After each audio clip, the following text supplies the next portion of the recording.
Tout ce que vous avez prévu faire le 1er janvier de la nouvelle année montre à quel point vous êtes distrait ou concentré.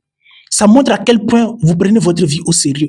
Ça montre à quel point votre avenir vous importe. Ça montre à quel point vous aimez votre famille. Ce que vous avez prévu faire le 1er janvier de la nouvelle année, ça montre à quel point vous tenez à votre vie, à votre santé, à votre avenir, à votre famille.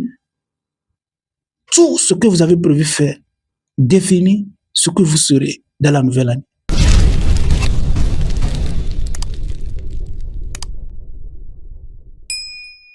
La majorité de personnes ont déjà prévu ce qu'ils vont faire le 1er janvier de la nouvelle année. Et ceux qui ne sont pas encore prêts, ils sont en préparation dur. Jusqu'au 20 de ce mois, tout le monde sera prêt. Le 31 décembre de cette année et le 1er janvier de la nouvelle année sont tous comme 2 jours dans la même semaine. C'est nous-mêmes qui avons scindé les choses pour mettre la différence entre les deux. C'est tout comme les autres jours. La question ici, c'est qu'est-ce que tu as prévu faire le 1er jour de la nouvelle année? Ce que tu as prévu faire le 1er janvier, c'est ça qui va définir toute ta vie de l'année-là. Ta décision, ton choix.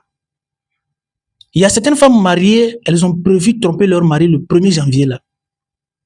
Et elles savent déjà l'homme avec lequel elles vont le faire. Il y a des hommes, elles ont déjà réparti leur salaire qui n'ont pas encore pris. Leur salaire, leur dernier salaire de cette année, ils savent comment ils vont dépenser. D'autres ont prévu dépenser avec leur famille à la maison, fêter, aller à l'église, revenir prier. D'autres ont prévu dépenser leur salaire avec les filles dans les hôtels, dans les boîtes et laisser leur famille à la maison. Les hommes infidèles, ils connaissent déjà les filles avec lesquelles ils vont tromper leur épouse.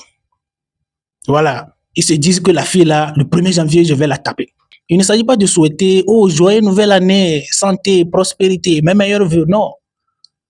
Il s'agit de ce que tu as décidé faire le 1er janvier. Les gens ont prévu faire quelque chose qui va les impacter durant toute la nouvelle année. Les gens vont rentrer dans la nouvelle année avec du sourire, avec des louanges, avec de l'argent. Le 1er janvier, là, le jour là, les gens vont ouvrir leur magasin, ils vont donner la joie aux gens, les gens vont organiser des parties pour gagner de l'argent pour vendre leurs produits, les gens vont créer des contenus, les gens vont aller sur le chantier agricole pour ramener les poulets, vendre, les gens vont vendre beaucoup de choses.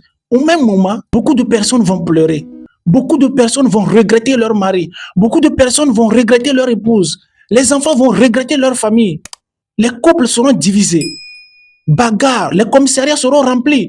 As-tu prévu faire quoi avec ton dernier salaire? C'est ce qui va définir ta nouvelle année. Il ne s'agit pas seulement de fêter, de donner plaisir à ton corps, non. Le corps, lui, il est insatisfait. Il connaît déjà son sort, c'est qu'il va pourrir un jour. Il s'agit de notre avenir. Il s'agit de ton avenir. Les fiançailles seront divisées, brisées. Le jour là, le 1er janvier. Les filles vont tromper leurs gars, les gars vont tromper leurs meufs. Beaucoup de choses vont se passer le 1er janvier là. Comment tu as prévu entrer dans la nouvelle année? Est-ce que tu t'es décidé que peu importe ce qui va se passer, j'entrerai dans la nouvelle année avec du sourire, avec la tête haute, les yeux bien rivés sur mes objectifs? As-tu prévu rentrer dans la nouvelle année avec des louanges? As-tu prévu rentrer dans la nouvelle année avec la paix, avec la joie? Tout ce que vous avez prévu faire définit ce que vous serez dans la nouvelle année.